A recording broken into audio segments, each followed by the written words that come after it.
Hello, chers collègues, bienvenue dans cette vidéo où nous allons voir aujourd'hui un petit peu l'appréhension de nos peurs, ce qui nous pousse à procrastiner, ce qui nous pousse à reporter les choses le plus tardivement possible.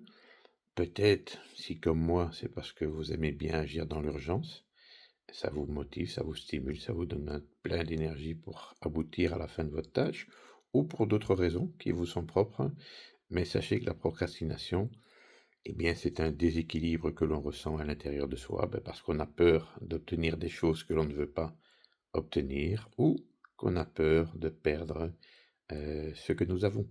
Et à partir de ce moment-là, eh bien, on trouve des stratégies, on évite, on fuit, on se cache. Et à un moment donné, on est près de l'échéance et à ce moment-là, il va falloir se sortir les doigts du nez, donner le maximum d'énergie pour pouvoir l'accomplir. C'est fait dans la précipitation. Personnellement, on ne peut pas s'en vouloir quand on est précipité, puisque on n'a pas le recul nécessaire, on a tout fait, on a donné toute l'énergie possible, et on se trouve un tas d'excuses pour pouvoir euh, se trouver des excuses en fait. Et donc ça ne sert à rien, mais c'est comme ça qu'on fonctionne. Donc moi, ce que je vous propose, eh bien, c'est de faire attention. Alors, il y a toujours une conséquence à ce que nous mettons en place, et donc cette conséquence, souvent, elle ne nous plaît pas. Donc, c'est de partir de cette conséquence et d'en faire une cause. Parce que j'ai obtenu ce résultat, comment est-ce que je peux faire autrement pour y arriver? Alors, il y a une deuxième chose aussi à laquelle il faut penser, c'est que il y a toujours un côté positif à chaque chose, donc une polarité, et il y a toujours un côté négatif. Et le but, c'est d'être sur la tranche entre les deux, entre ce qui ne va pas et ce qui va. Donc c'est de se poser les bonnes questions. Qu'est-ce que j'ai à apprendre de ça? Qu'est-ce qui me fait peur si je fais ça?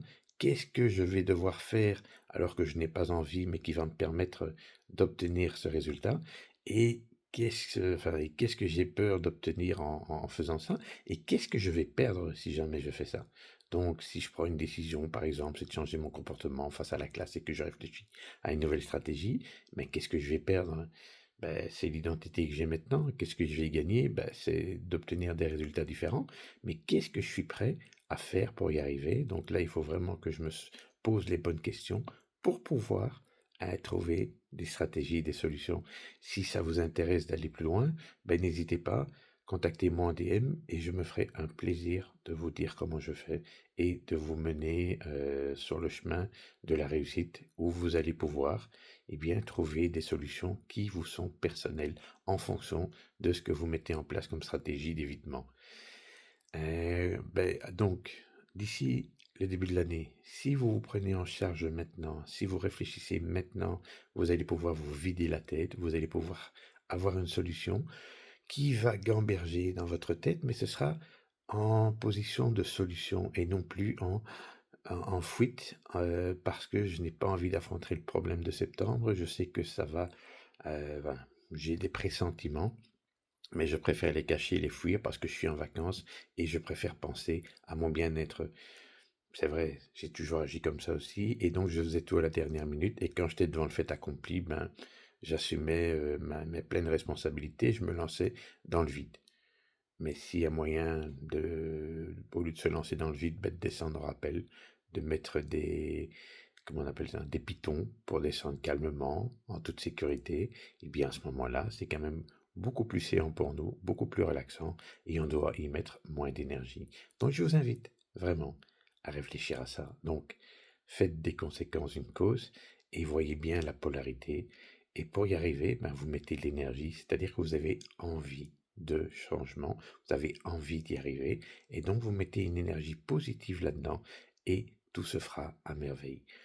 Bon, cette vidéo est trop courte, elle n'est pas assez étoffée, mais si ça vous intéresse, j'en ferai d'autres sur le sujet, donc n'hésitez pas à me suivre sur YouTube, sur Facebook, pour qu'on puisse aller plus loin ensemble.